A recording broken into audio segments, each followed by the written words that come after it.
97.1 Forever!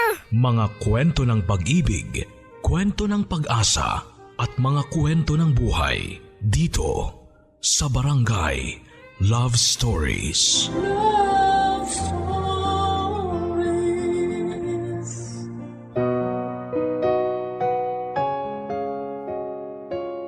Ang dalawang taong magkarelasyon ay pinagbuklod ng kasal ay mas nagtitibay daw ang pagmamahalan. Kasi syempre ang bawat isa na lang ang madalas na pwede nilang gawing sandalan at hugutan ng lakas sa mga oras na ang isa sa kanila ay pinanghihinaan ng loob. Ang sulat na natanggap natin at babasahin ngayon ay mula sa ating kabarangay na si Enrico, isang lalaki na minsang umasa na mapansin ang kanyang minamahal kahit na ito ay may karelasyon ng iba. Hanggang sa dumating ang pinakahihintay niya at nagawa siya nitong piliin at mahalin sa huli. Kaya lang hindi lahat ng taong pinili at pinakasalan ay nagiging masaya kaagad. Dahil hindi niya inaasahan noon na iba't ibang klaseng kirot pala ang mararanasan at matatanggap niya mula kay Wena. Mga pananakit na pilit niyang pinagsawalang bahala. Hanggang sa unti-unti na siyang nauubusan ng pasensya at madamay pati na ang nararamdaman niyang pagmamahal para dito. Gusto mo na bang malaman ang kwento ni Enrico sa piling ng kanyang mahal na asawa? Handa ka na bang mainis at maiyak sa kwento ng buhay niya? Minsan ka na rin bang nasaktan ng pisikal ng mahal mo? Si Enrico kaya, hanggang kailan niya kayang tiisin ang pananakit ng asawa niya? Dumating kaya ang oras na tuluyan ng maglaho ang pagmamahal niya para dito? Matupad kaya niya ang kanilang pangako sa kanilang kasal na panghabang buhay na pagsasama at pagmamahalan? O tuluyan din siyang bumitaw sa huli? Malalaman natin kung ano ang naging desisyon ni Enrico dito sa mga kwento ng pag-ibig, buhay at pag-asa sa nangungunang Barangay Love Stories. Dear Papa Dudut, kapag nagmahal ka raw ng isang tao, matatanggap mo ang lahat ng tungkol sa kanya pati na ang ugali niya. Tatanggapin ang kahinaan, kapangitan ng ugali at lahat ng negatibo sa kanya. Pero dapat nga ba natanggap lang tayo ng tanggap o mas dapat na tulungan din natin silang magbago? Magandang araw Papa Dudut at sa mga kabarangay nating nakikinig ngayon. Itago nyo na lamang po ako sa pangalang Enrico. 38 years old, taga Bulacan at nagtatrabaho sa isang bangko. Napasulat ako hindi lamang para magdrama sa tanghaling ito, kung hindi para makapag-iwan din ng aral itong kwento ko sa mga taong minsan ay naging kagaya ko. Kung ano man ang ibig kong sabihin sa kagaya ko ay malalaman nyo rin sa iba pang parte nitong sulat ko. Ako yung tipo ng lalaki na pagdating sa relasyon ay palaging seryoso, Papa Dudut. Kaya nga ilang beses lang ako nagkaroon ng girlfriend noon. Kasi pihikan din talaga ako sa babae. Minsan talaga nakakainis yung pagiging wrong timing ng pagtibok ng puso ko. Kasi naman sa dinami-rami ng babaeng nakilala ko, sa isang babaeng may karelasyon ng iba pa ako, nagkagusto, Papa Dudut.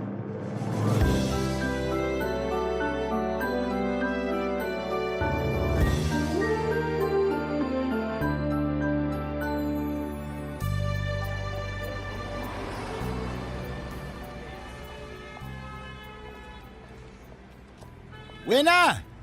Hindi ka pa pala nakakasakay? Nauna ka mag-out sa akin sa opisina. Oo! Ang hirap kasing sumakay ng taxi! Rush hour na kasi. Lika, sabay ka na sa akin. Naku, hindi na! Ayos lang ako, Enrico. Ayoko rin makaabala pa sa biyahe mo. Di ka na. Kasi hindi naman out of the way yung subdivision yung sa tinutuluyan ko. Naihatid na kita dati. Noong lumabas tayo kasama ng ibang kaopisina natin, di ba? Kaya tansyado ko na. Promise, hindi ka nakakaabala. Ay, sige na nga.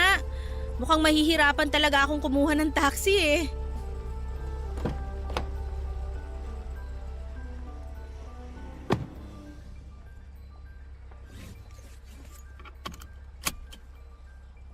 Bakit pala wala kang sundo ngayon? Napansin mo rin pala. Oo, kasi di ba malapit lang din naman dito yung pinagtatrabahuan ng boyfriend mo. Nakwento mo yun dati nung nagkasabay tayo mag-lunch. Malapit lang kasi talaga siya. Sa kabilang building lang siya halos nag-oopisina. Pero ayun, nag-away na naman kami nung isang linggo kaya hindi niya ako sinundo. So kapag nag-aaway kayo, hindi ka talaga niya sinusundo? Kailangan na suyuin ko muna siya para kausapin niya uli ako. Ano bang pinag-awayan niyo at kailangan na ikaw pa ang sumuyo sa kanya? Naku, pasensya na. Medyo personal na ata ang tanong ko. Kung ayaw mo sagutin, ayos lang naman. Carry lang yun. Lagi naman talaga kami nag-aaway ng boyfriend ko. 60th birthday kasi ni Mama last Sunday. Medyo malaking celebration yun at dapat magkasama kaming pupunta sa bahay. Kaya lang, hindi siya dumating kasi nagyayaraw ng basketball yung mga kababata niya. Ibig sabihin, mas pinili niya na sumama sa basketball game na yun kaysa pumunta sa usapan niyo? Ganun na nga. Kaya sumama rin talaga ang loob ko kasi matagal na naming usapan na pupunta siya sa birthday ni Mama. Hindi ko tuloy alam kung paano ako magdadahilan nun kay Mama nung hanapin siya sa bahay. At pagkatapos nun, hindi pa ulit kayo nag-usap? Oo, kasi naiinis talaga ako sa kanya eh. Kapag family gathering sa kanila, palagi akong present. Pero kapag sa pamilya ko, palagi naman siyang walang oras. Ay, ilang araw ko na nga rin siyang tinitiis na hindi i-text kahit na namimiss ko na siya. Yung boyfriend mo naman pala may kasalanan kung bakit kayo nag-aaway. Bakit kailangan na ikaw pa ang manuyo sa kanya? Eh kasi nga, ganun siya. Hindi siya ang gumagawa ng first move para magkabati kaming dalawa. Makikipagmatigasan pa talaga yun sa akin hanggang sa ako na lang din ang sumuko sa huli. Ano ba yan? Ang lungkot naman itong topic natin. Ikaw ba Enrico? Kamusta naman ang love life mo ngayon? Wala akong girlfriend, Wena. Talaga? Akala ko girlfriend mo yung isang kaopisina natin na palagi mong kasama. Si Berna? Oo, siya nga. Hindi ko girlfriend yun. Palagi lang siya nakadikit sa akin pero wala kaming relasyon. At mas lalong hindi ko siya nililigawan. Okay. Akala ko talaga may relasyon kayong dalawa kasi madalas kayong magkasama. Imposible yun kasi may iba akong gusto. Ayun na nga lang, hindi ko masabi na gusto ko siya kasi nahihiya ako. Saka ayoko masira yung friendship naming dalawa. Papadudot, nauna ako ng 2 taon kay Wena sa trabaho namin. At mula nang pumasok siya roon at maging katrabaho ko siya, ay nakaramdam na kaagad ako ng espesyal na pagtingin para sa kanya. Pero nang malaman ko rin na may boyfriend na pala siya, hindi na ako sumubok na pormahan siya. Ayoko rin naman kasing makasira ng isang relasyon noong una.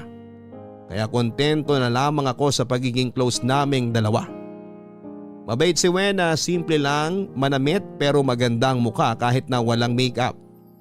At naiinis ako kapag naririnig ko mula sa katrabaho namin na madalas nilang nakikitang umiiyak si Wena nang dahil sa boyfriend nito. Madalas kasi na nag-aaway ang dalawa at napapansin kaagad namin yon kapag pumapasok si Wena sa opisina na mugto ang kanyang mga mata. Narinig ko rin mula sa mga katrabaho namin na may pagkababaero pala ang boyfriend ni Wena. At isa yon sa mga madalas nilang pagtalunan, papadudot.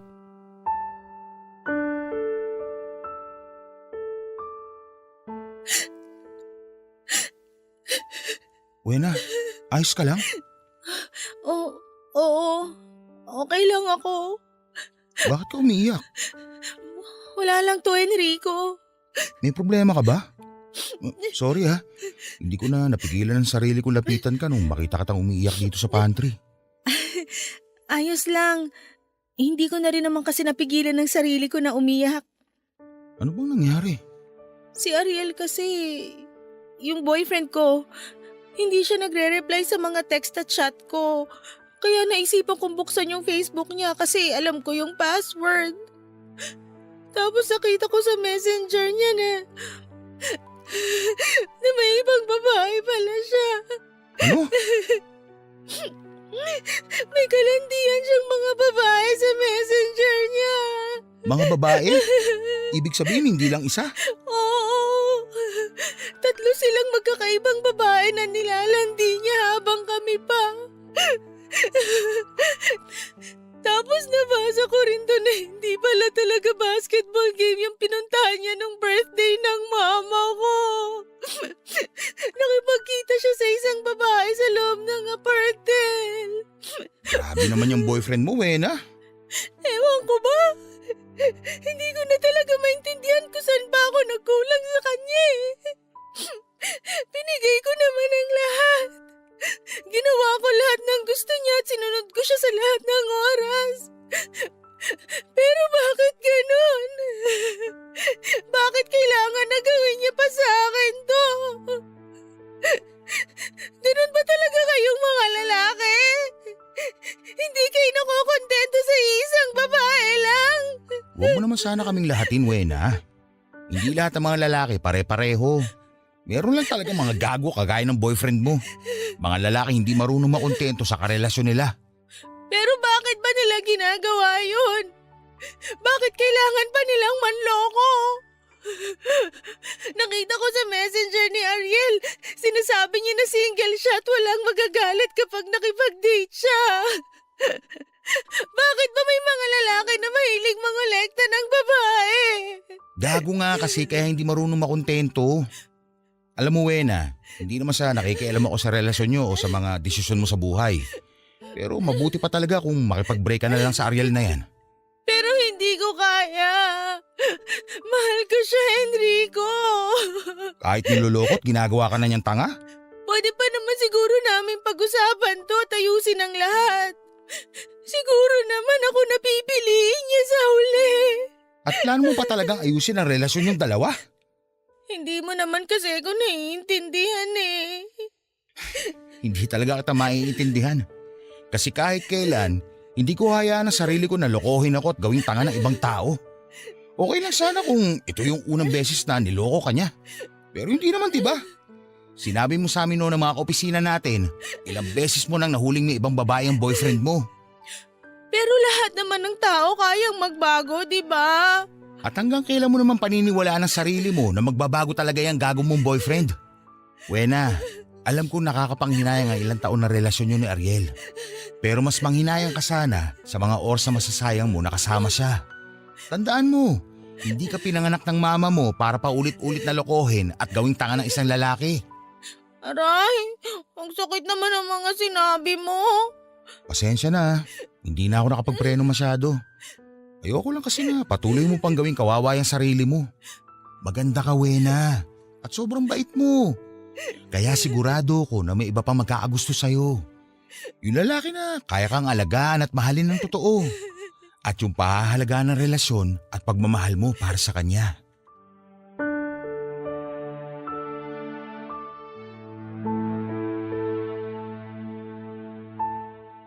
Papadudot pagkatapos ng mga sinabi at payo kong yon kay Wena ay halos umiyak siyang nagpasalamat sa akin. Yumakap pa nga siya noon at sinabi na maswerte siya na may isa siyang kaopisina at kaibigan na kagaya ko. Sinabi ko naman sa kanya na basta kailangan niya ng tulong, payo at makakausap ay palagi niya akong maaasahan. Na palagi akong magbibigay ng oras para sa kanya. Sa totoo lang, Papadudot, nagsisimula na ring lumalim ang espesyal na pagtingin na meron ako para kay Wena.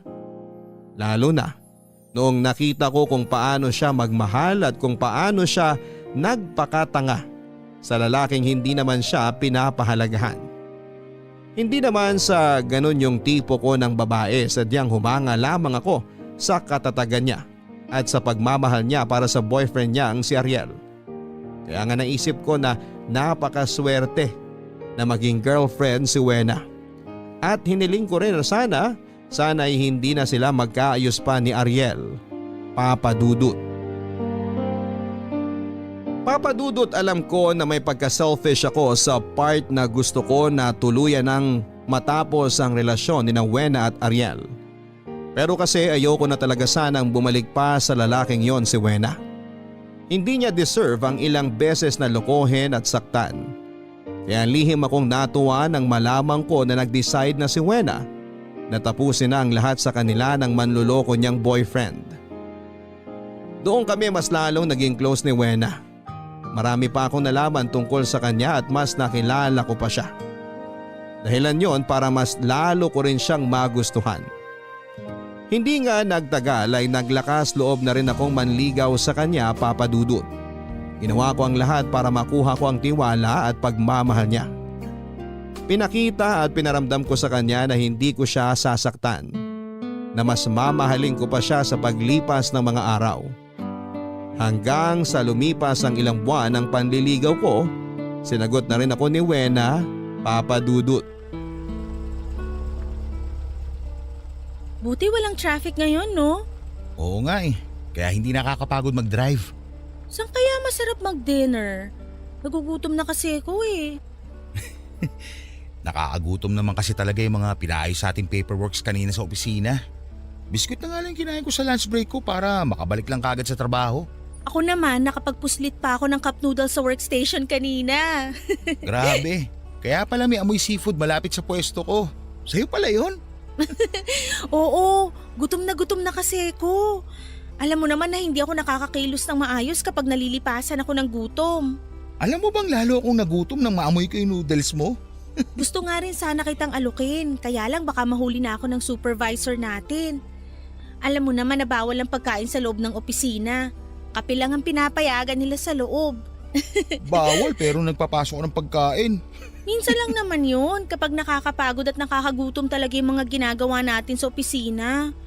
Parang gusto ko tuloy ng lechon kawali ngayon. Sakto! Kasi may alam akong kainan na may masarap na lechong kawali. Doon na lang tayo dumiretso. Doon na tayo mag-dinner.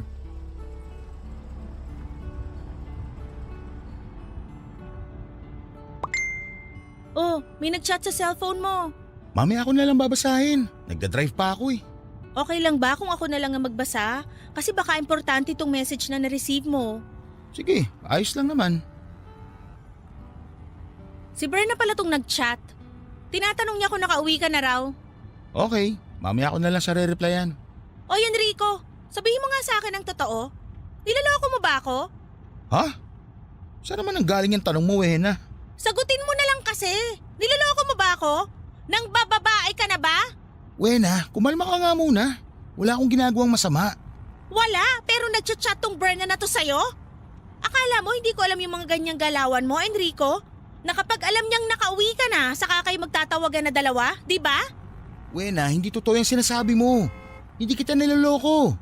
Wala kaming ginagawang ganyan ni Berna. Baka kaya siya nag-chat kung nakauwi na ako kasi baka may tatanong siya tungkol sa papers na tinrabaho namin kanina. Papers mo mukha mo. Ang sabihin mo, pareho niyong tinatrabaho ang isa't isa. Manloloko ka! Manloloko ka, Enrico! Manloloko ka! Aray! Wena! Ano ba? Huwag mo ako hampasin, nagdadrive ako! Baka maaksidente tayo! Ang sabi mo, hindi mo ako lolokohin. Pero ano tong ginagawa mo sa akin? Manloloko ka rin, Enrico! Manloloko ka! Wena! Sabi na tama na! Ano ba? Ayan! Muntik na tayo maaksidente dahil dyan sa pagwawala mo! Mabuti na lang at naitabi ko kagad ito sa sakyan! Ano ba kasi problema mo? Hindi naman talaga kita niloloko! Wala kaming kahit anong masamang ginagawa ni Berna! Kaya pwede ba?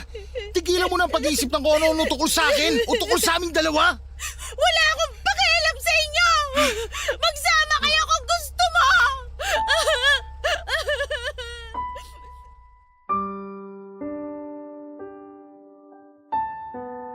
Papadudot, medyo nahimasmasa na si Wena nang muntik na kaming bumangga noon sa isang poste. Mabuti na lamang at walang masyadong sasakyan sa kalsada dahil kung hindi baka tuluyan na kaming naaksidente. Doon ko pinaliwanag sa kanya na wala naman talagang mali siya ang chat na yon sa kanya ni Berna.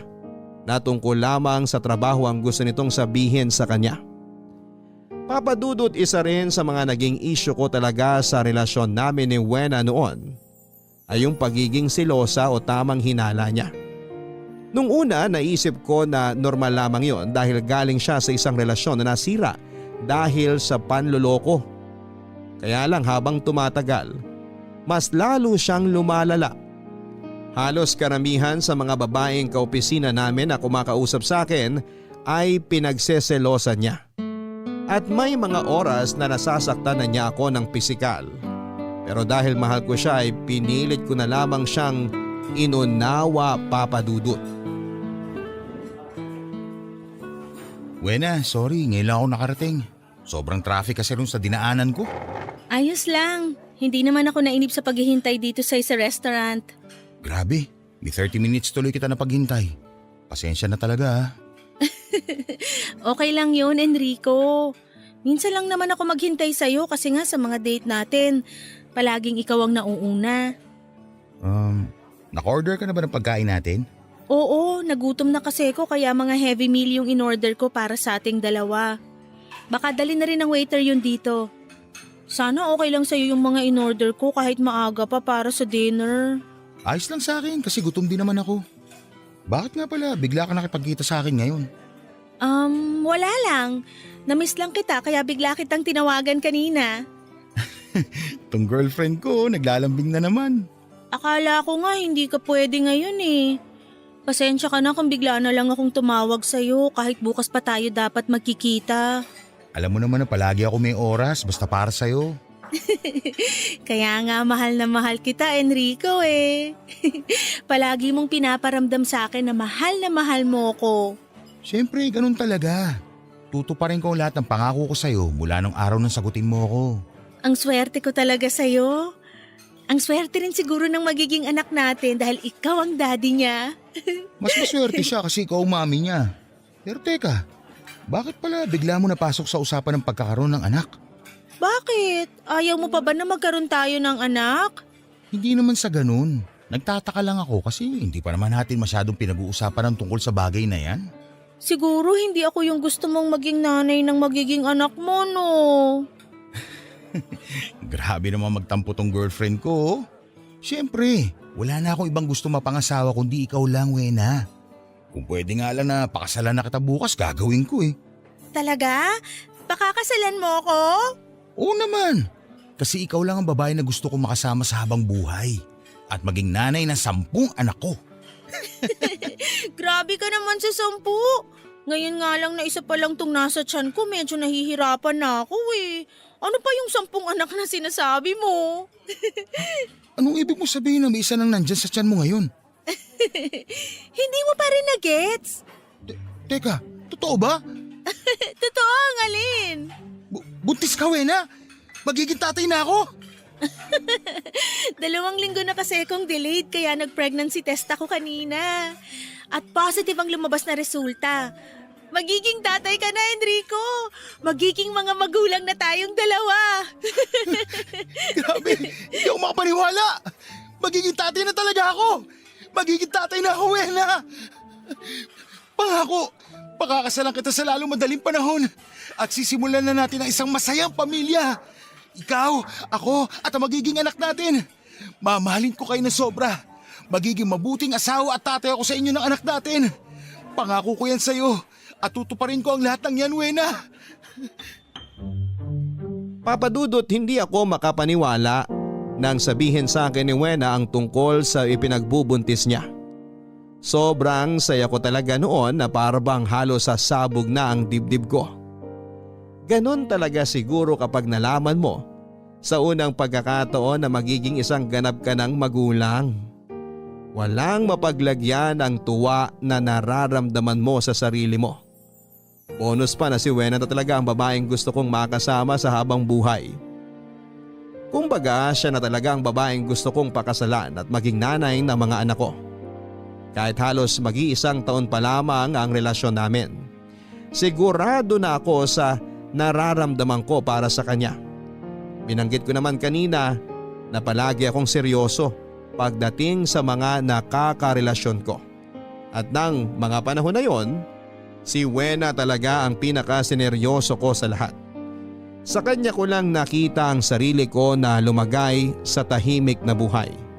Sa kanya ko lamang naramdaman yung sobrang saya sa dibdib ko, lalo na sa tuwing magkasama kaming dalawa na bumubuo ng mga pangarap namin, Papa Dudut. Papadudot, pagkatapos kong samahan si Wena na makapagpa-check up sa doktor ay kaagad na kaming nagplano ng kasal naming dalawa. Yun din kasi ang gusto ng mga magulang ni Wena, ang makasal kami bago siya manganak. Wala namang naging tutol ang pamilya ko kasi naman nasa tamang edad na kami ng girlfriend ko. At pagkatapos lang ng isang buwan na preparasyon ay nagpakasal na kami sa huwes. Simpleng kasalan pero sobrang sayang alaala na kahit kailan ay hindi ko makakalimutan, Papa Dudut. Lalo na nga nang magsama na kami sa isang bahay ng misis ko. Kahit palagi naman kaming magkasama at nagkikita sa trabaho, iba pa rin pala yung kasama ko na siya sa bahay bilang asawa ko.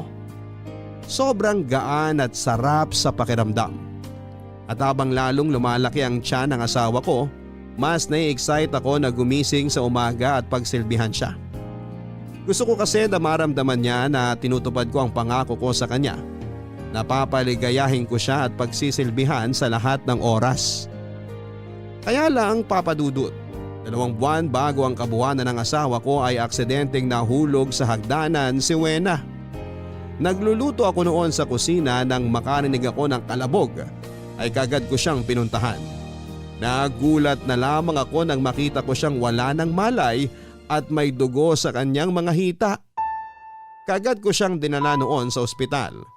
Kagad ding nailigtas ng doktor ang buhay niya. Pero hindi ang buhay ng magiging anak sana namin ni Wena, Papa Dudut. Wena, gising ka na pala. Oo, medyo kanina pa.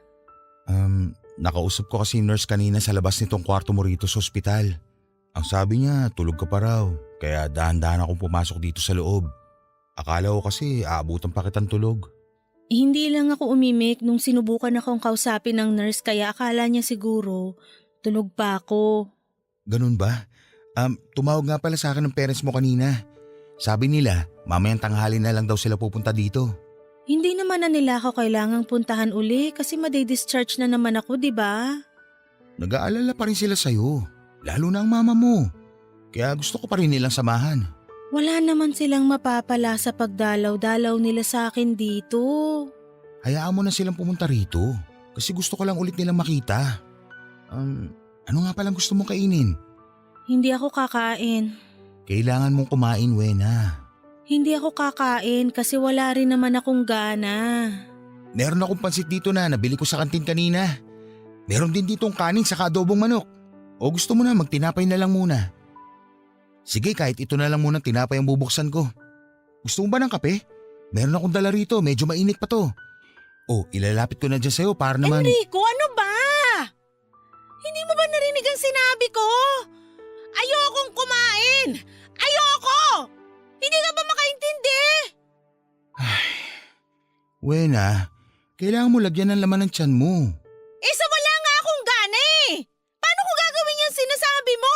Pero kailangan mo nga pilitin na kumain. Kailangan mo magpalakas. Para saan pa? Wala na rin naman ng baby natin! Kasalanan ko to eh! Kasalanan ko kung bakit siya nawala! Dapat ako na lang yung namatay! Dapat hindi na lang si baby! Tama na. Wala kang kasalanan, Wena. Aksidente yung nangyari. Hindi aksidente yun! Hindi lang talaga ako nag-ingat kaya siya nawala sa atin! Walang may gusto sa atin na mawala si baby. Siguro hindi pa lang talaga to ang oras para makasama natin siya. Kaya huwag mo nang sisihin ang sarili mo sa pagkawala ni baby. Hindi niyo kasi ako naiintindihan dahil hindi kayo ang nagbuntis sa kanya! Hindi niyo naiintindihan yung sakit na nararamdaman ko ngayon! Hindi nga ako yung nagbuntis, pero akong tatay niya, Wena. Hindi lang ikaw ang nawalan, pati rin ako. Nawalan din ako ng anak. Pero ako pa rin yung may kasalanan kung bakit siya nawala. Hindi ko siya iningatan, Enrico. Hinayaan ko siya na mawala sa atin. Sorry. Sorry talaga, kasalanan ko to. Sorry. Tama na. Walang may kasalanan kung bakit siya nawala. Huwag mong sisihin ang sarili mo. Basta nandito lang ako, Wena. Kung iniisip mo na wala nang dahilan para magpakatatag ka, Isipin mo lang ako. Isipin mo yung pagmamahal ko para sa'yo. Panghawakan mo yun. Mabuhay at magpakatatag ka para sa akin.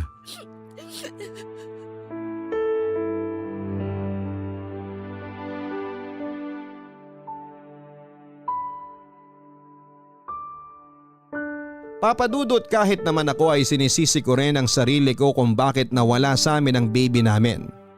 Ikinuwento kasi ni Wena na bago pa siya makahakbang pababa ng baitang ng hagdan ay nakaramdam siya ng pagkahilo. At yon ang dahilan kung bakit siya nahulog at gumulong pababa. Ang naisip ko noon ay dapat ay hindi ko hinayaan na buwaba ng hagdan si Wena ng mag-isa. Dapat inaalalayan ko siya, o kaya dapat ay nag-set up na lamang ako ng pwede naming higaan sa may sala para hindi na niya kailangang pang umakyat ng second floor ng bahay. May pagsisisi rin talaga ako noon, pero hindi ko yon pinaramdam kay Wena.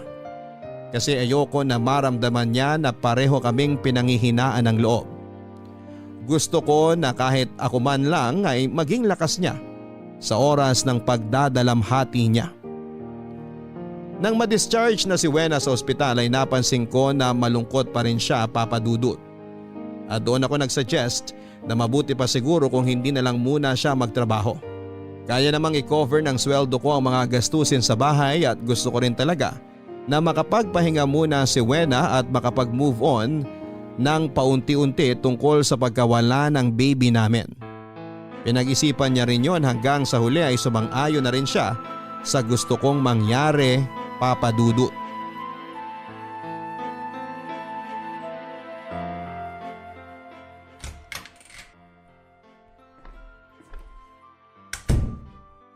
Ano? Masaya ka? Nasarapan ka? Ha?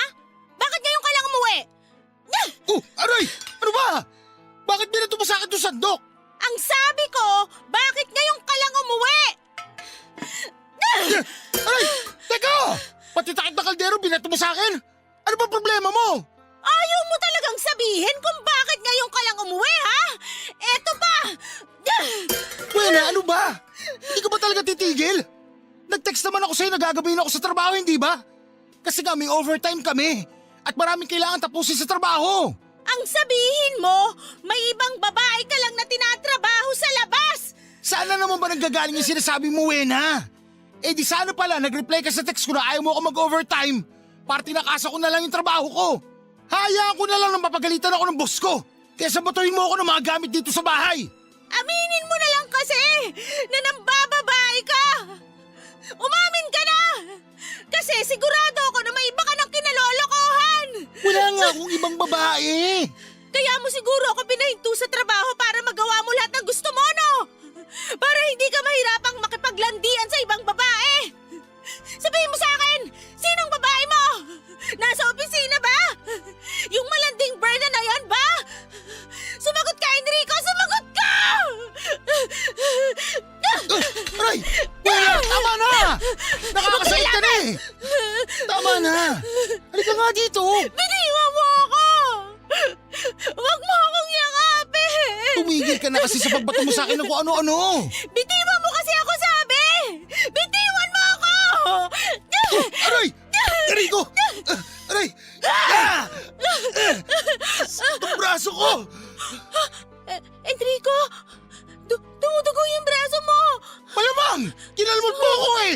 Sorry, hindi ko sinasadya. Di sinasadya kahit kanina pa inaawat!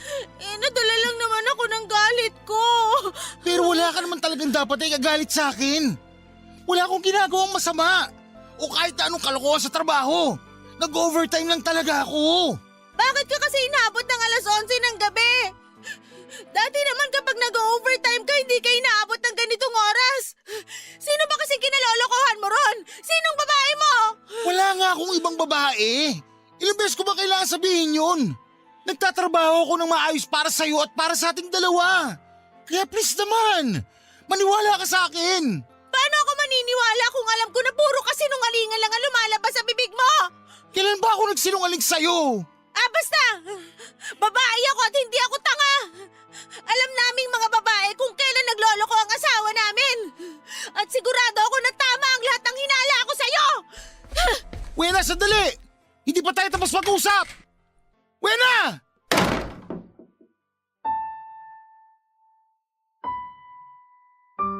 Papadudod sa mahigit na 2 taon ng relasyon namin ni Wena, never akong nag-cheat sa kanya. Hindi ko talaga gawain yon at kahit pa sa ibang mga babaeng nakarelasyon ko noon ay never din ako nagloko. Hindi naman kasi talaga ako yung tipo na nagpapalit kaagad ng karelasyon o nagkakaroon ng mga side chick. Mataas ang respeto ko sa mga babae kaya hindi ko hahayaan ang sarili ko na masaktan sila. Isa pa ay malaki din ang takot ko sa Diyos at mula nang makasal kami ni Wena, pinangako ko sa sarili ko na kahit kailan ay hindi ko gagawin ang kasalanan ng pangangaliwa. Pero sa kabila ng pagsusumikap ko na maging isang mabuting asawa ay parang hindi pa rin yon pinapahalagahan ni Wena.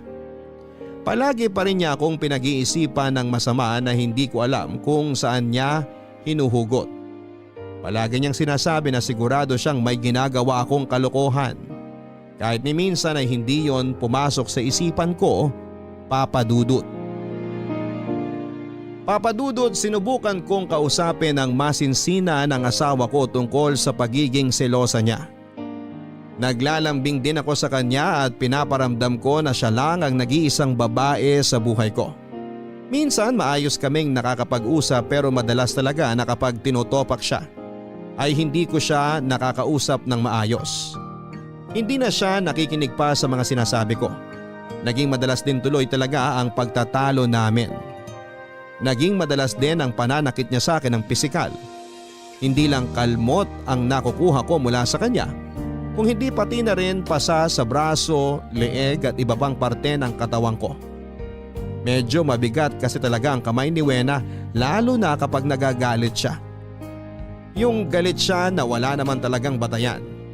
Hindi na tuloy ako makapagtrabaho ng maayos kasi palagi kong iniisip na kailangan kong makauwi ng maaga. Kung ayaw ko na mag-away kami ni Wena. Palaging ang iniisip at nararamdaman niya ang pilit kong inuunawa, Papa Dudut.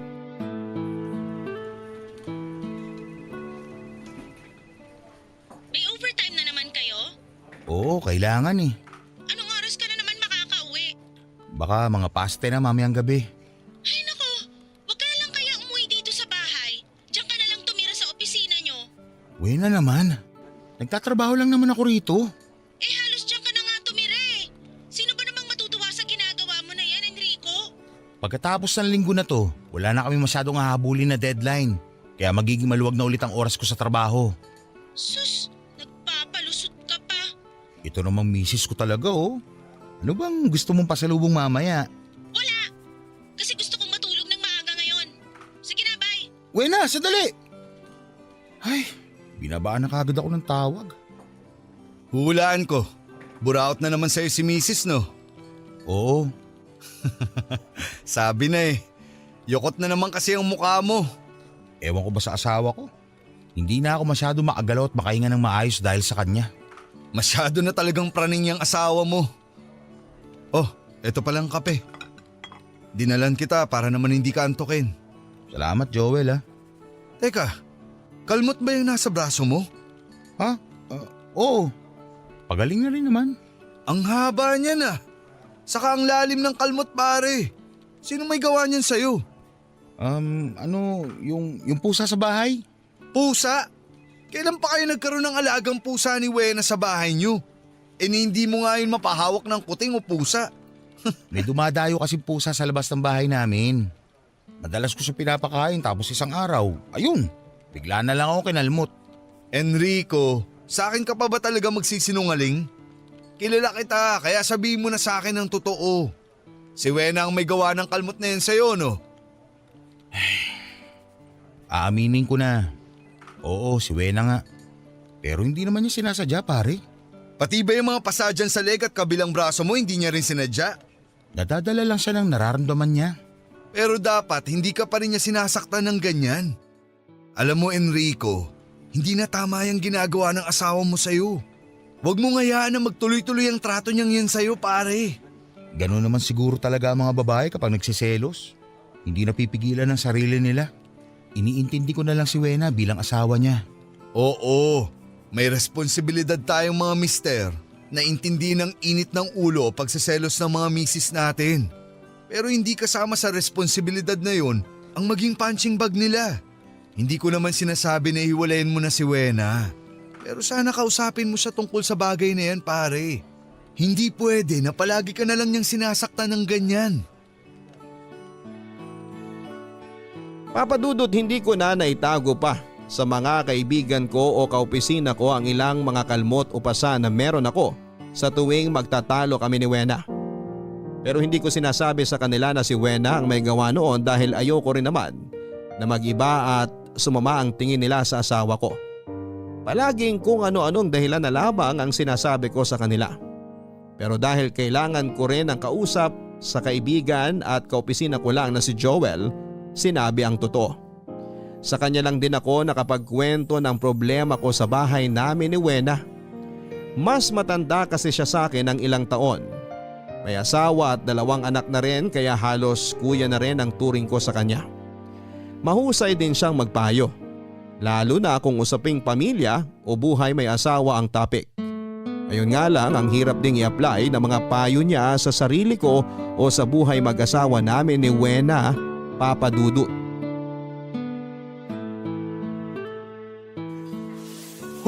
Grabe! Ang lamig ng tubig ngayon! Enrico! Enrico! Bakit mo nilak tong pinto? Ay, sorry, hindi ko sinasadya. Nawala sa isip ko. Buksan mo tong pinto! Mamaya na! Kakasimula ko pa lang kasi maligo. Buksan mo sabi eh! Mamaya na nga pagkatapos ko dito. Nakapagsabon na ako eh. Buksan mo tong pinto kung ayaw mong gibain ko to! Bilisan mo, buksan mo na to! O teka, magbabanlaw lang ako saglit. Enrico! Ano ba naman tong misis ko? Ngayon pa talaga tinopa kung kailan naliligo ako. Makapagtapos na nga muna.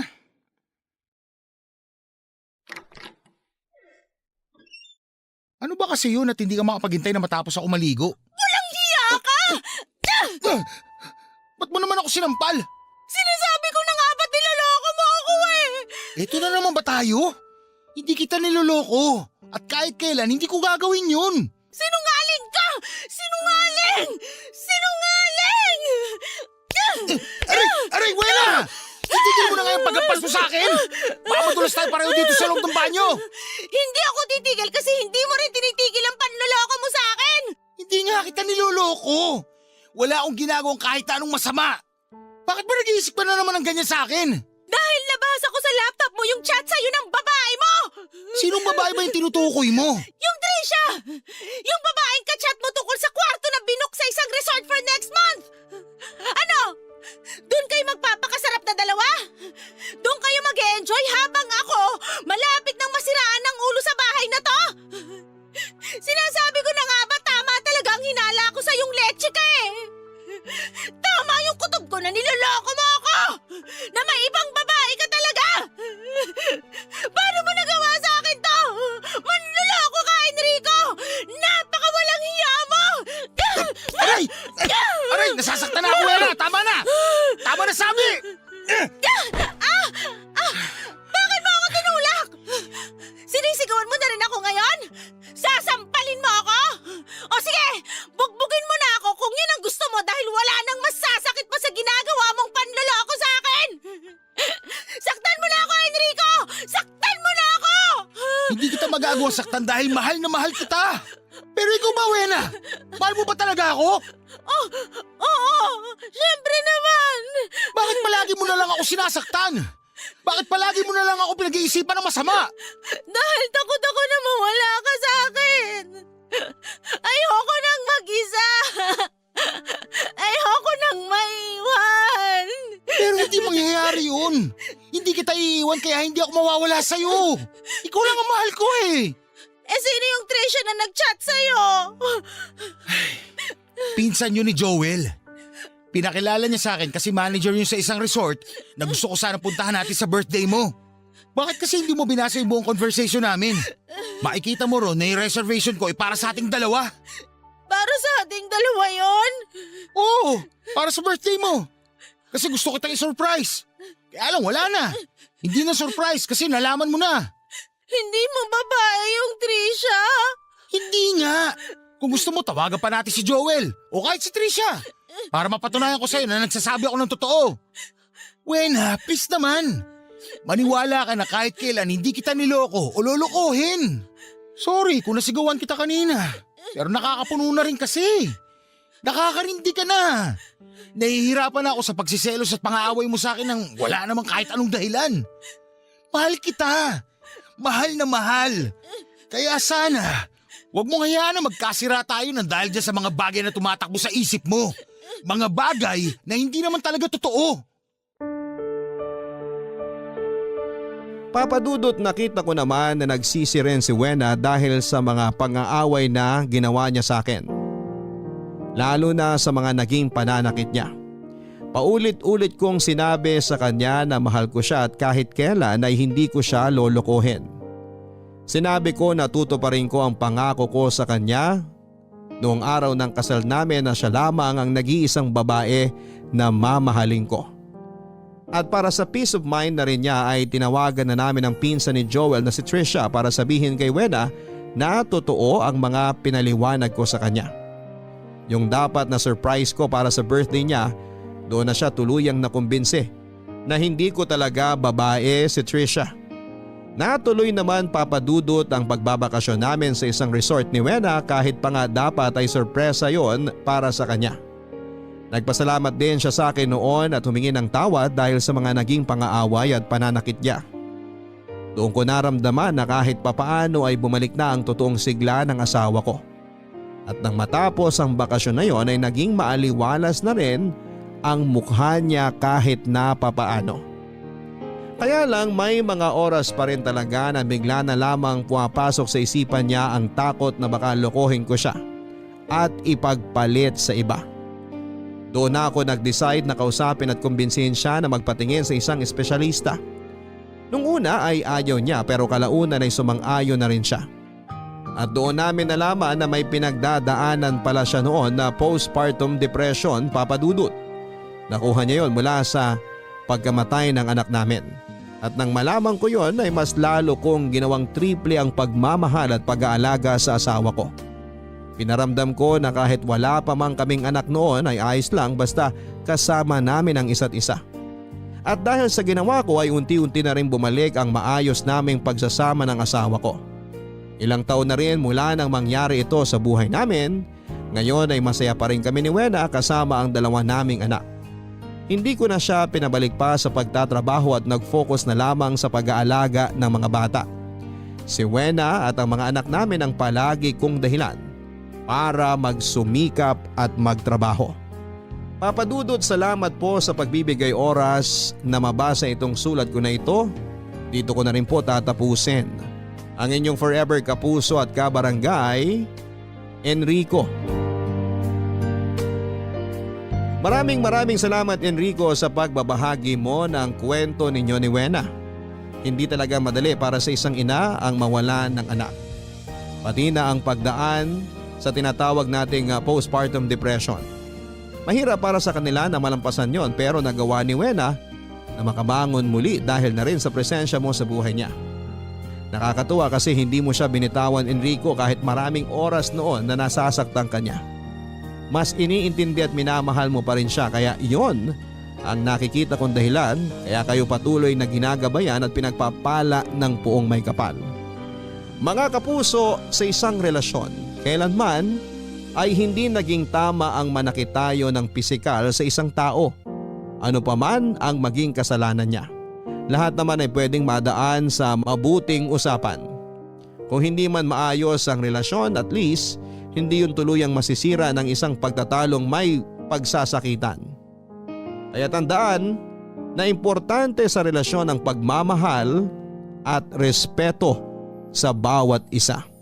Hanggang sa muli, ako po ang inyong si Papadudot sa mga kwento ng pag-ibig, buhay at pag-asa dito sa Barangay Love Stories Number 1. Mga kwento ng pag-ibig, kwento ng pag-asa at mga kwento ng buhay dito sa Barangay Love Stories. Love Stories. Forever! Nagustuhan ng iyong napakinggan? Ituloy yan via live stream sa www.gmanetwork.com/radio. Barangay LS 97.1. Forever. Tayong mga nakakatanda sa mga bata ang basihan para maging mas maayos ang paglaki nila. Kaya nga dapat maging modelo tayo para sa kanila. Dahil kung ano ang nakikita nila sa atin, yon ang kanilang susundin. Dear Papa Dudut, 10 years old na ako noon. Tandang-tanda ko pa ang lahat. Maalinsangan ang paligid. Naglalakad kami ng Nanay Esther ko papunta sa kung saan-saan. Wala akong alam. Suot ko pa rin ang pambahay na suot ko noong natutulog ako. Naalala ko pa, natutulog pa ako noon. Oras ng siesta kasi. Nakasuot ako ng sandong asul na pakupas na ang kulay at may print. Nakashorts ako ng maluwang. Napaglumaang shorts yon ng aking kuya na pinamana sa akin. Hindi kasi makabili ng bagong mga damit. Kaya naman kung ano ang napaglumaan ng mga nakakatanda kong mga kapatid ay pinamamana sa aming mas nakababata. Sa mga salita kong ito ay alam nyo naman siguro na mahirap lamang kami. Sagad sa hirap. Ni minsan ay hindi kami nakaranas ng ginhawa. Bawat luha, pagod at sakit ay nakita ko sa aking ina habang pilit niya kaming binubuhay na mga anak niya. 8 kaming magkakapatid at siya lang ang bumubuhay sa aming lahat. Pare-pareho pa kaming menor de edad kaya wala siyang maasahang malaking tulong pagdating sa pagtatrabaho mula sa amin. Yung tatay ko naman, bago ipinanganak ang bunso namin ay nakapag-ibang bansa na siya.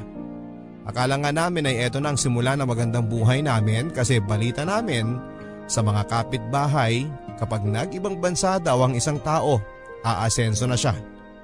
Pero hindi naman nangyari yon. Naalala ko na bago umalis si tatay ay nabaon pa kami sa maraming utang dahil maraming kailangang gastusin para matuloy lang ang pangingibang bansa niya. Ang sabi naman niya, lahat ng yon ay mababawi namin kasi lilipad na siya at makakapagtrabaho na sa abroad. Matutupad na ang pangarap niyang maiahon kami sa hirap. Nabuhayan kami ng loob lahat. Lalong-lalo na si nanay na habang nagkukwento si tatay sa mga plano niya ay nangingilid ang kanyang mga luha. Makalipas ang ilang buwan, maliliit lamang ang ipinapadala ni tatay. At lahat ng maliliit na perang yon ay napupunta diretsyo sa mga utang namin. Ayaw kasi ni nanay na lumaki pa ang interes kaya naman binabayaran na niya ng paunti-unti hanggat kaya niya. Wala kaming natitikman mula sa mga perang pinadadala ni tatay. Parang wala pa ring pagbabago. Mahirap pa rin kami. Hanggang sa lumipas ang 7 buwan, hindi na nagpadala si tatay. Ang sabi ng nanay ay baka naipit lamang ng amo ang sahod niya. Yon ang pinapaniwala niya sa amin. Naniwala kami. Pero makalipas ang 1 taon matapos itong umalis kahit mga sulat ay wala na rin. Sinubukan din nanay na makahagilap ng impormasyon tungkol kay tatay. Kung nasaan na nga ba ito. Pero wala siyang nakuhang sagot. Wala na. Wala na si tatay. Hindi na namin alam kung nasan siya at yun lang ang pilit na pinapatanggap sa amin ng aking ina. Patuloy ang aming paghihirap. Yun na yata ang forever namin, ang maging mahirap. Hindi ko alam kung paano kami magsisimulang masanay sa ganitong klase ng buhay. Yung tipong pagising namin ay pipilitin naming uminom ng maraming tubig para hindi kami makaramdam ng gutom habang naglalakad at naghahanap ng mai-ekstrahan ni nanay. Akay-akay niya kaming 8 anak niya habang nakikiusap sa mga tindahan, palinisan ng sapatos, karinderya, beer house, palengke at kung saan-saan pa kami madala ng aming mga paa. Sa may tindahan ng bigas dahil naaawa sa kanyang may-ari ay pagsasalukin siya ng bigas para sa mga bumibili. Kapalit noon ay 1 kilong pinakamurang bigas para may maiuwi kami. Masaya na nun si nanay dahil may panglulugaw na kami. Habang kami ay nalulungkot dahil lugaw na naman ang makakain namin. Araw-araw ay ganito ang buhay namin. Araw-araw ay nakakaramdam kami ng gutom. Wala na ring nakapag-aral pa sa amin. Nakontento na lamang si nanay na kapag may oras ay dinadala kami sa isang daycare center. Doon lamang kami sa may labas. Sisilip at susubukang gayahin kung ano man ang ginagawa ng mga bata. Nung una ay pinapaalis kami ng guard at ng teacher pero noong nakita nila na porsigido kaming matuto, kahit na konti lang ay hinayaan na lamang kami na makinig. Minsan kapag walang masyadong pumasok na batak sa klase ay maswerte na kapag pinapasok kami. Mabait din ang teacher doon kasi binibigyan niya kami ng papel at lapis na magagamit habang nag-aaral. Tinitipid namin yon. Kapag napudpud ng lapis, si nanay ang nagtatasa gamit ang isang kutsilyo na napulot niya dati. Kontento na kami sa ganon. At least, natututo kami kung paano magsulat at kumanta. Sa kalagayan namin ay alam kong si nanay ang pinakanahihirapan sa lahat. May mga gabing tulog na kami habang siya ay gising pa at nakatulala pa rin. Marahil ay nag-iisip kung saan kami kukuha ng sunod na pangkaing isusubo namin. Balikan natin noong 10 taong gulang ako. Suot ko ang asul na kupas na sando at maluwag na shorts. Ginising ako ni nanay sa pagkakatulog at sinabing huwag akong maingay para hindi magising ang aking mga kapatid. Hindi ako nagtanong kung saan kami pupunta. Ang inisip ko ay baka pupunta kami ng palengke at maglilinis ng carrots tulad ng dati. Pero nang mapansin kong iba na ang dinadaanan ay doon ako nagtanong pero hindi niya ako sinasagot. Tahimik lamang ito at pilit na umiiwas ng tingin sa akin. Minsan nagmamadali itong maglakad at mamaya ay babagal. Akay-akay ako nito. Hindi ko alam kung ano ang plano ni nanay. May kalayuan ang pinagdalhan niya. Sumakay pa kami ng bus noon at binaba sa isang mataong barangay. Muli kaming naglakad. Hindi ko pa rin alam kung saan ang aming punta. Hanggang sa mapadako at mapahinto kami sa isang maliit na karinderya. Naisip ko na baka dito kami extra. Maghuhugas kaya ng plato si nanay? Ako kaya? Taga-abot ng asin o baso ng customer? Pumasok kami sa karinderya. Nakaupo kami sa pulang monoblock. Wala pang masyadong tao noon. Ilang minuto ang lumipas bago lumabas ang isang kaidara noon ni nanay. Medyo may pagkakahawig sila. Ngayon ko lang nakita ang babaeng ito. Nag-usap sila at panakaw na tumitingin sa akin. Hindi ko alam kung anong nangyayari hanggang sa lumapit si Nanay Esther sa akin. Anak, dito ka muna ha. Saan po kayo pupunta, Nay? Babalikan ko ang mga kapatid mo. Tapos pupunta po kayo rito? Hindi anak. Ano po? Anak, alam ko masyado ka pang bata para maintindihan tong gagawin ng nanay. Pero ito na kasi yung pinakamagandang paraan para mabuhay ka. Hindi ko po maintindihan, Nay. Pwede na po bang umuwi na tayo? Baka kasi kising na sila, hanapin na tayo. Anak, ako lang ang uuwi. May iiwan ka rito. Bakit po, Nay? Kasi anak, di ba gusto mo makakain ng mga pagkain nakikita mo sa karinderya malapit sa atin? Yung adobo, sinigang at yung giniling? Opo, gusto ko po yun, Nay. Gustong gusto. Pag naiwan ka rito, makakain mo yun 3 beses sa isang araw. May kasamang turon pa yan para merienda at juice.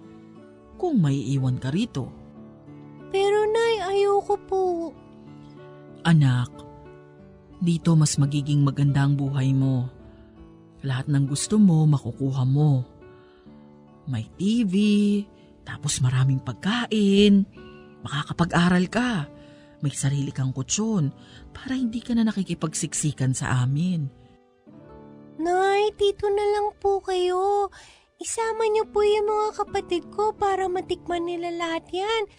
Di ba mas masaya po yun, Nay? Hindi pwede anak eh. Ikaw lang kasi yung pwede. Bakit po, Nay? Kasi isa lang yung batang pwede dito tumira para makuha lahat ng sinabi ko. Yung TV, maraming pagkain, kutsyon para... Ayoko, Nay! Kahit wala pa yun lahat, ayos lang.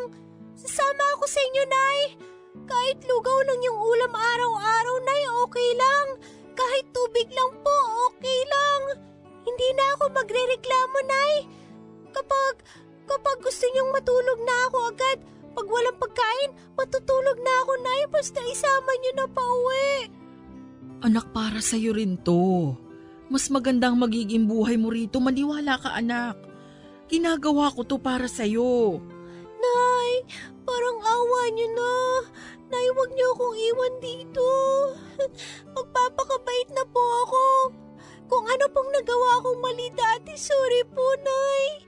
Huwag niyo ako iwan dito, Nay. Anak, wala kang nagawang mali kay nanay. Wala.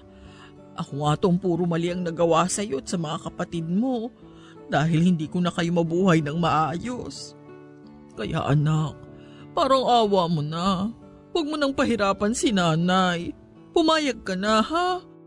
Nay, hindi niyo ba ako mahal? Huwag mong iisipin yan, Vana. Mahal na mahal ka ng nanay. Bakit ko ba gagawin to kung hindi kita mahal? Diba, Nay? Kapag mahal mo, hindi mo naman iiwan. Bakit niyo ako iiwan dito? Kasi dito, maibibigay yung hindi ko maibigay sa iyo, anak. Dito lang.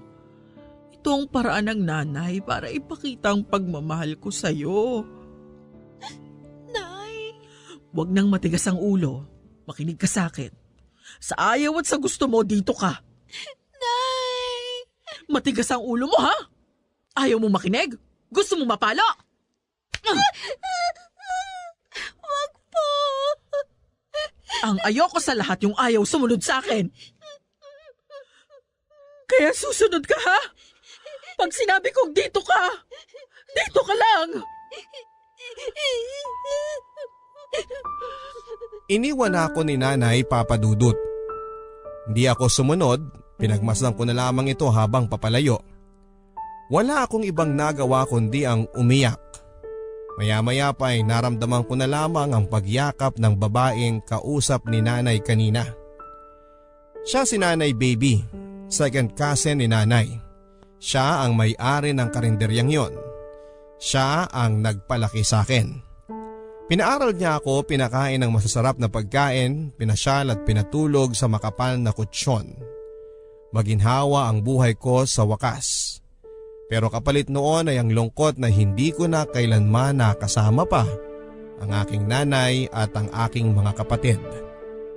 At simula noon, Papadudot, ay alam kong si Nanay Baby na lamang ang aking pamilyang masasabi.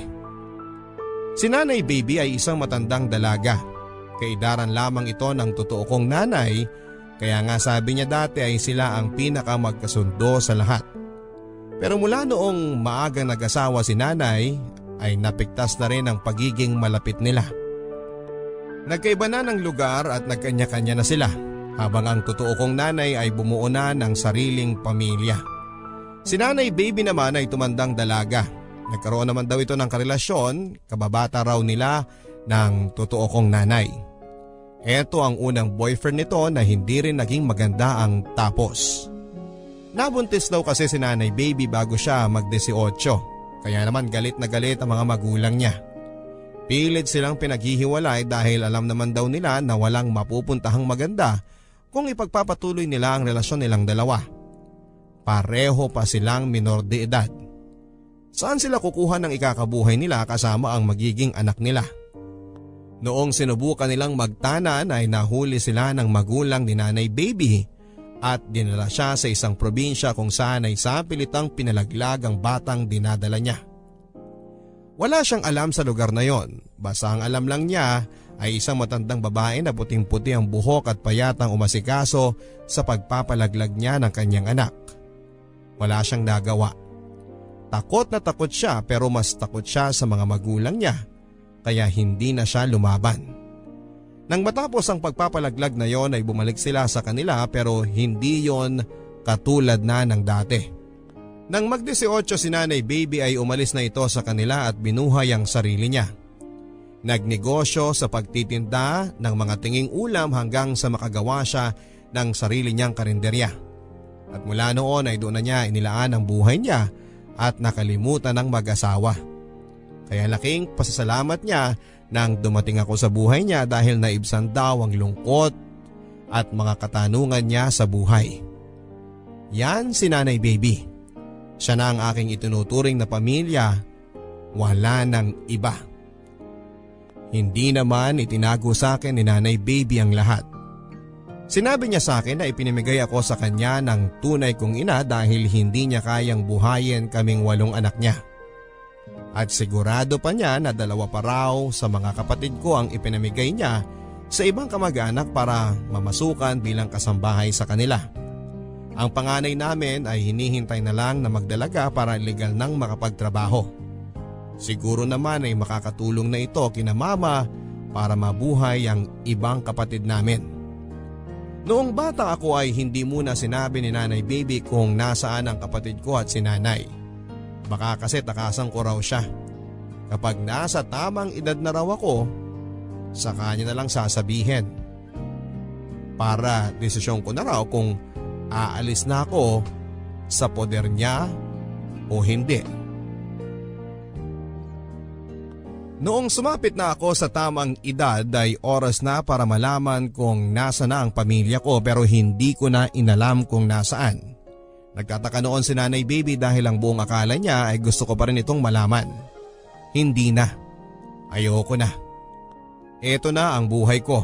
Ang buhay na ipinilit sa akin ng totoong nanay ko. Wala nang lugar sa puso ko na balikan pa sila dahil pinamigay na nila ako. Para saan pa ang pag-alam kung kumusta na sila. Nakiusap ako noon kay Nanay Baby na hanggat maaari ay huwag niyang mabanggit-banggit ang totoo kong ina sa akin. Dahil dito ay marami akong naipong galit na madalas kong naipapasa sa ibang tao. Nagtanim ako ng galit sa mga magulang at sa kanilang mga anak na madalas nilang napababayaan. Wala akong amor sa mga batang nakikita ko kung saan-saan dahil kapag tinitignan ko sila, bumabalik ako sa pagkabata at bumabalik ako sa panahong inabandona ako ng tunay kong ina. Napansin ito ni Nanay Baby. Lalo na kapag may batang lumalapit sa akin. Pinagsasabihan niya ako pero wala akong maisagot na rason. Hindi ko alam kung maintindihan niya kung bakit ako ganon. Basta ayoko sa kanila. Tanggapin na lang niya yon. Saka sana ay matanggap niya ang katotohanan ng ayokong magkaroon ng pamilya. Ayokong magkaroon ng anak o asawa. Ayokong magkaroon ng anak. Kapag naiisip ko yon ay nagagalit ako. Hindi ako magsisilang ng bata sa madamot na mundong ito. Kahit kailan ay hindi. Kung mag-isa lang akong tumanda ay mas mainam. Ayokong may kasama ang kailangan kong suportahan. Sa mga ganitong pagkakataon ay parang ang sinusutil ako ng tadhana. Anumang iwas ang gawin ko sa mga bata ay may pilit na inilalapit dito ang tadhana. Si Kit-Kit. Ang batang isang araw ay bigla na lamang dumating sa karinderya namin ni Nanay Baby. Nakaagaw pansin sa akin ang dungis nito at ang t-shirt nitong maluwag na siguro ay t-shirt ng kanyang tatay. Nagmukha itong bestida sa kanya.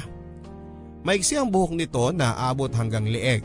Malaki ang kanyang mga mata na mas lalong lumalaki kapag nakikita niya ang mga inihahanda naming pagkain. Madalas ko itong bugawin na parang langaw. Pero hindi ito natitinag. Ayaw ko naman siyang saktan dahil baka may makakita at mapabarangay ako bigla. At saka si Nanay Baby ay magaan ang loob niya sa batang ito. Madalas niya itong binibigyan ng pagkain at pinapapasok sa karinderya para makainom ng tubig.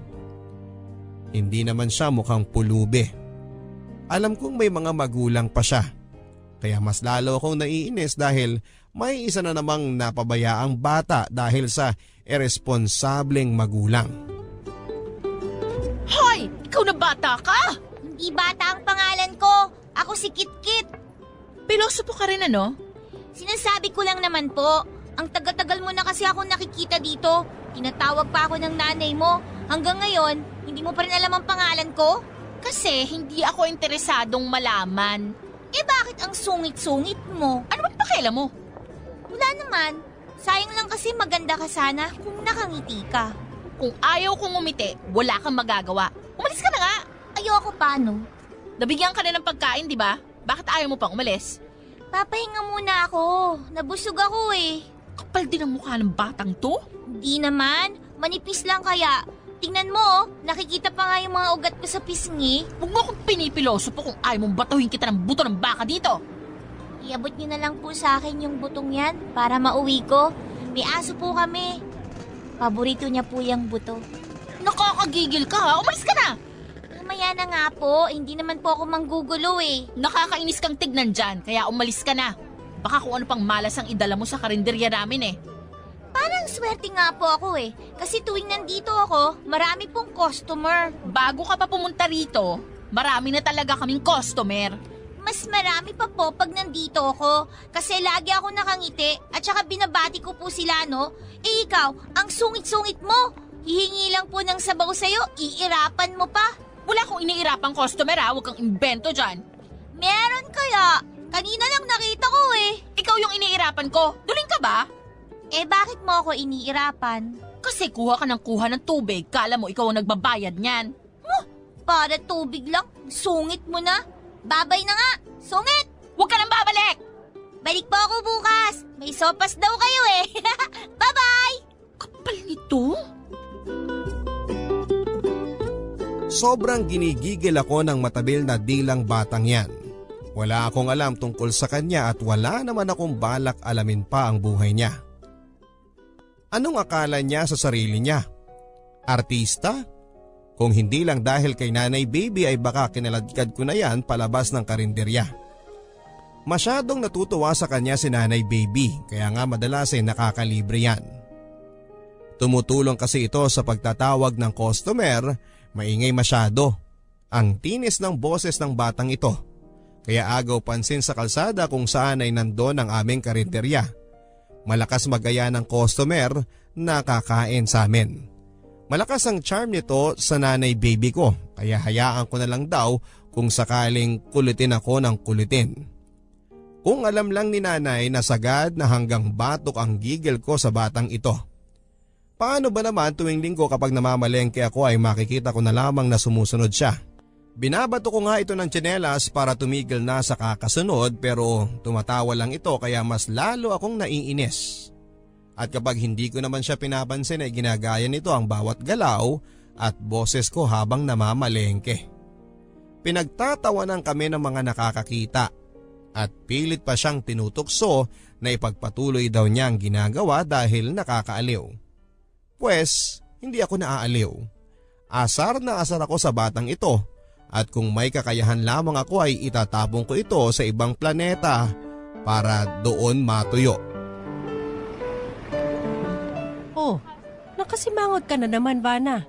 E paano itong impaktong bata na to? Kanina pa sunod ng sunod. Paano itong impaktong bata na to? Kanina pa sunod na sunod. Hindi ka pa titigil sa kagagaya sa akin? Hindi ka ba titigil sa kakagaya sa akin? Akala mo ba natutuwa ako sa'yo? Akala mo ba natutuwa ako sa'yo? Dadagukan na kita! Dadagukan na kita! Mukha akong palaka at amoy gamit na medyas ang mukha ko. Mukha kang palaka at amoy gamit na medyas ang mukha mo! Ikaw na bata ka! Oh, tama na yan! Tanda-tanda mo na, Vana, napipikon ka pa rito kay Kitkit. Eh kasi naman nanay, sobra na siya eh. Eh kasi naman nanay, sobra na siya eh. Hindi ka talaga titigil? Hindi ka talaga titigil? Tama na yan, Kitkit. Mukhang uusok na ang ilong ng ate Vana mo. Samahan mo na lang ako sa kusina at ipagsasalo kita ng bulalo. Wow! Bulalo naman ngayon! Salamat, Nanay Baby, ah! Nanay baby, nanay mo, kapala.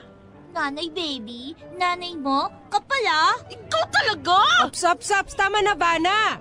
Ayusin mo na lahat ng pinamalengke mo para mawala na yung init ng ulo mo. Tama! Impacta! Ka. Ikaw nung... Vana!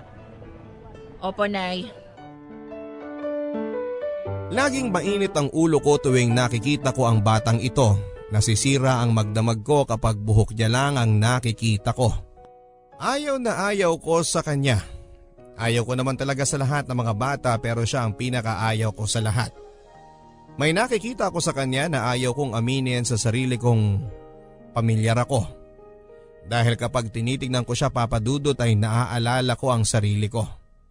Naalala ko ang sarili ko noong mga panahong nasa piling pa ako ng tunay kong pamilya. Ayaw ko nang balikan ang nakaraang yon dahil masakit. Ayaw kong balikan ang nakaraang yon dahil hindi yon nakakatulong at hindi yon makakatulong sa akin, pero sadyang pilit na pinapaalala sa akin ang tadhana kung saan ako nagmula.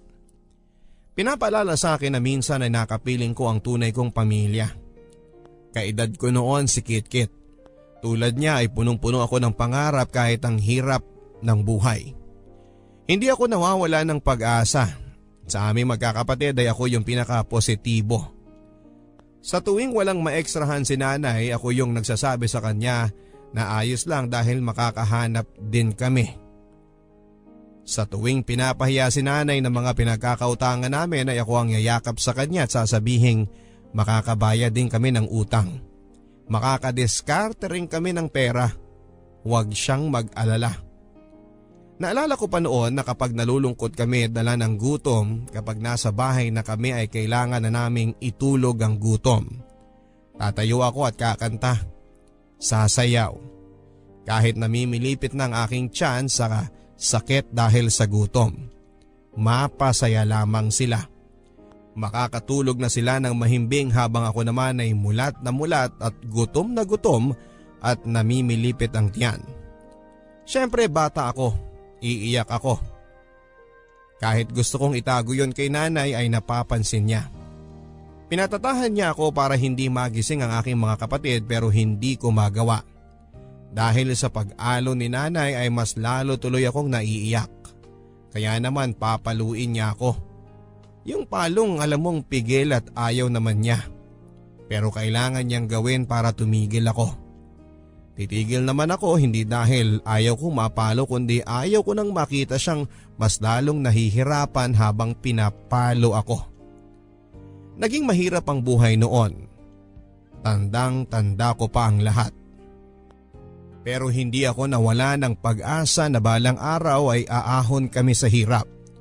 Yung sabay-sabay kami. Pero hindi ko na nakita pa sa amin dahil nailayo na ako sa kanila at hanggang ngayon ay hindi ko alam kung pareho pa rin ba ng buhay nila o kahit papaano ay nakaahon na. Kapag binabalikan ko ang mga alaala ko sa kanila ay naninikip ang dibdib ko.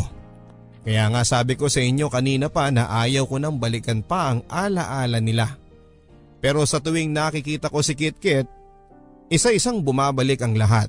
Kaya sana naunawaan ng Diyos kung bakit ayaw ko siyang makita dahil pinapaalala nito ang sugat sa aking nakaraan. Alam mo, Nanay, kapag lumaki na ako, yung mas malaki kina ate at kuya, pangako ay bibili kita ng maraming bigas. Talaga ba? Totoo ba yan? Samahan mo na rin ng fried chicken para naman mas masaya ang nanay. Hindi lang fried chicken, Nanay, pati maraming pork chop at soft drinks. Lahat yan matitikman mo kapag lumaki na ako. O di matulog ka na para lumaki ka na kaagad. Kasi gusto ko nang makatikim ng lahat ng sinasabi mo eh. Tapos, Nanay, titira tayo sa magandang bahay. Yung malaki maraming kwarto. Tigdalawa tayo ng kwarto. O bakit naman tigdalawa pa ng kwarto? Para pag nagsawa tayo sa isa, meron pa tayong isa pang matutulugan. Ay, ganun ba yon? Naku, nakakatuwa naman ang anak ko. Tapos, hindi ka na extra sa mga beer house o bikasan, nanay. Kasi magninegosyo tayo ng marami. Pipili tayo ng maraming bigas. Tapos tayo yung magbibenta. Yung magandang bigas, nanay ha. Hindi yung pinaghalo-halo yung mga puro lang. Masama yun eh. Tinadayo nila yung tao eh. Ano pang negosyo ang gagawin natin, anak? Dali, magsabi ka pa. Baka marinig ni Papa Jesus at bukas ibigay na niya. Tapos nanay, papagawa tayo ng tindahan ng mga damit. Di ba kailangan ng tao ng damit? Naisip ko kasi nanay, malaki ang kita doon. Kasi yung tao, araw-araw kailangan ng damit. Naku, maganda yung naisip mo, anak ah. Basta nanay, pangako, balang araw, matutupad lahat yan. Maniwala ka sa akin. Eh, kailan ba ako hindi naniwala sa'yo? Basta dapat maniwala ka sa akin kasi ako naniniwala ko na magagawa ko lahat yun para sa'yo at para sa mga kapatid ko. Salamat anak ha. Mahal na mahal kita. Mas mahal kita, nanay.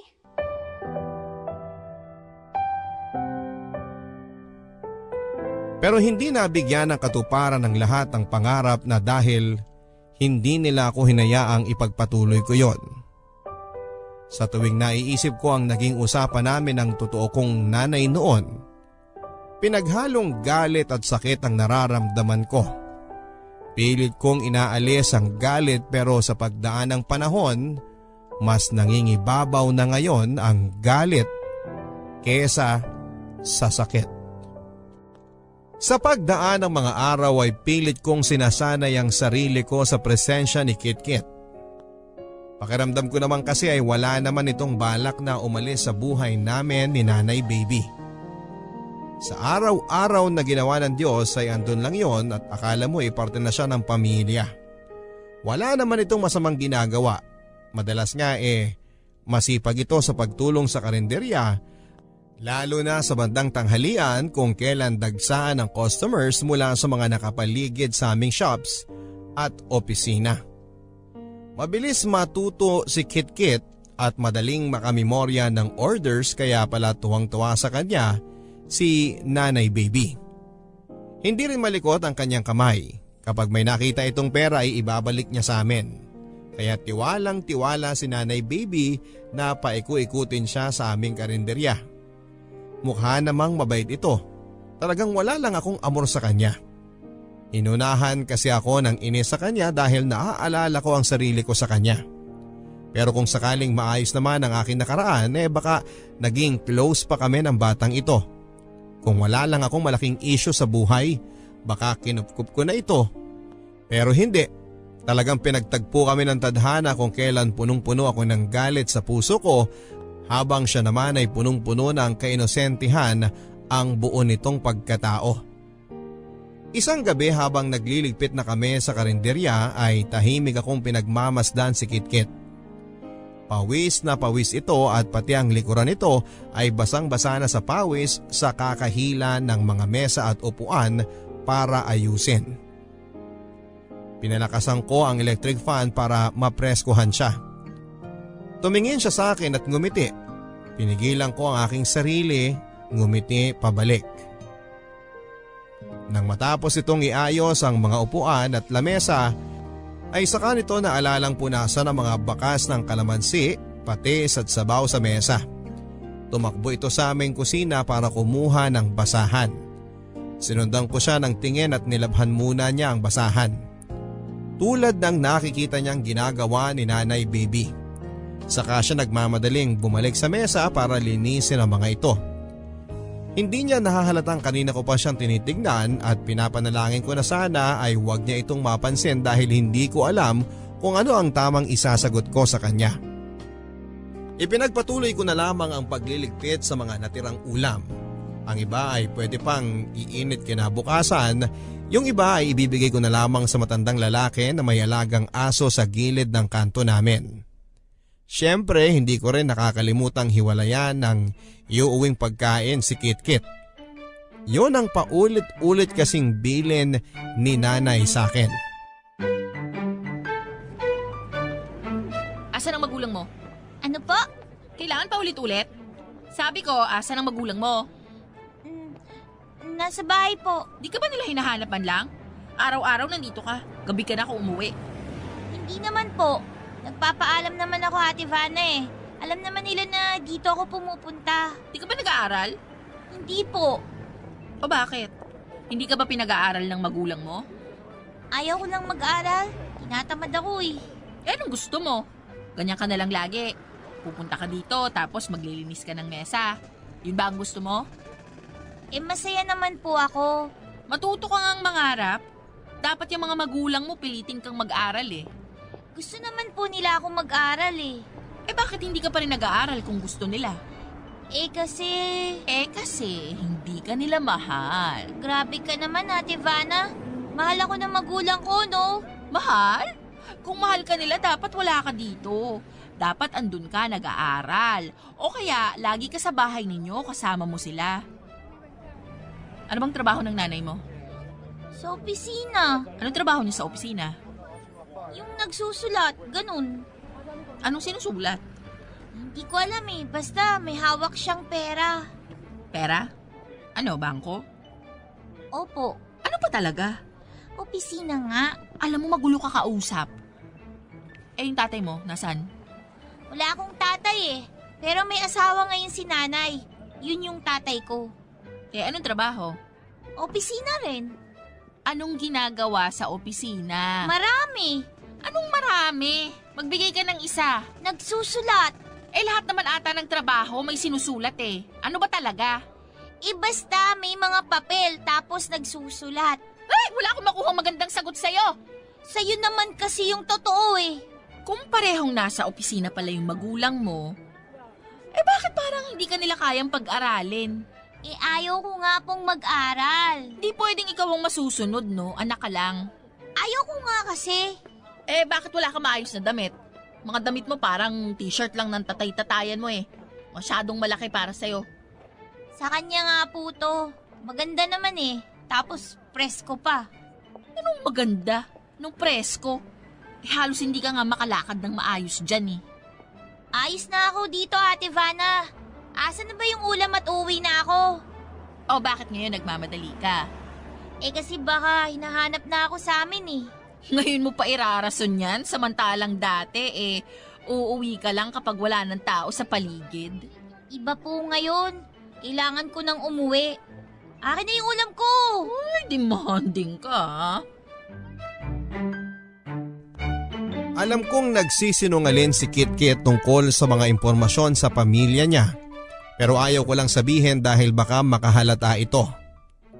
Bala ko kasing sundan siya at tingnan kung ano ba talaga ang ganap sa pamilya niya. Kung totoo bang nasa opisina ang magulang niya. Hindi naman sa nakikialam pero nahihiwagaan ako masyado sa batang ito. Pinalipas ko muna ang ilang araw para makalimutan nito ang interogasyong ginawa ko sa kanya at saka ko siya sinundan sa kanila. Narating ko ang bahay nila nang hindi man lang niya napapansin na nakasunod ako sa kanya. Masyado siyang naaaliw sa pagkanta at pagkembot habang papauwi kaya hindi nito napansin na nasa gilid-gilid lamang ako at sinusundan siya. Maliit ang bahay nila. Naalala ko ang bahay namin noon. Para na naman akong sinaksak sa lalamunan nang maalala ko yon. Binalik ko ang sarili ko sa kasalukuyan para mapagmasdang mabuti kung ano ba ang ganap sa pamilya ni Kitkit. At dito ko nakita at napatunayan ang kasinungalingang nagawa niya. Bago pa man makapasok ng pintuan si Kitkit ay lumabas na ang kanyang ina. Makapalang make-up at nakamaiksing maong shorts at spaghetti strap. Nakapaa, nagyoyosi ito habang may hawak na isang bote ng beer. Maingay din sa loob ng kanilang bahay. Halatang may mga tao doon na nag-iinuman. Nagtago ako ng saglit sa nakita kong basurahan. Ito na ang pinakamagandang pwesto para hindi nila ako makita. Kitang-kita ko noon kung paano sinapak sa mukha si Kitkit ng kanyang ina. Hinila pa sa buhok. Nakita ko rin kung paano pigil na umiyak si Kitkit habang inaabot ang ulam na ibinigay ko at ang 50 pesos. Pero hindi yon pansin ng kanyang ina. Mas lalo pa siyang sinaktan. Pumasok sila sa loob ng bahay at kahit nakasara na yung pintuan ay naaaninag ko ang mga anino nila at nakikita kong patuloy pa rin ang pananakit ng ina ni Kit-Kit sa kanya. Yung mga tao sa bahay nila, ayon, akala mo nakakapanood ng boxing dahil panayang hiyawan at tila natutuwa pa sa ginagawa kay Kit-Kit. Nanginginig ako noon at hindi ko alam ang gagawin. Ito bang sinasabi ni Kit-Kit na mapagmahal niyang ina? Kinabukasan ay dumating muli si Kit-Kit. Hindi ko alam kung paano siya haharapin. May mga bakas ng pasa sa kanyang mukha at nakasuot ito ng makapal na jacket kahit sobrang init. Kahit sobrang pawis na ito. Hindi ako makatingin sa kanya. Wala rin ang nanay. Ako lang ang nandoon at sakto pang walang customer. Nang mapatingin ako sa kanya ay ngumiti ito at nagpasalamat sa ibinigay kong pagkain.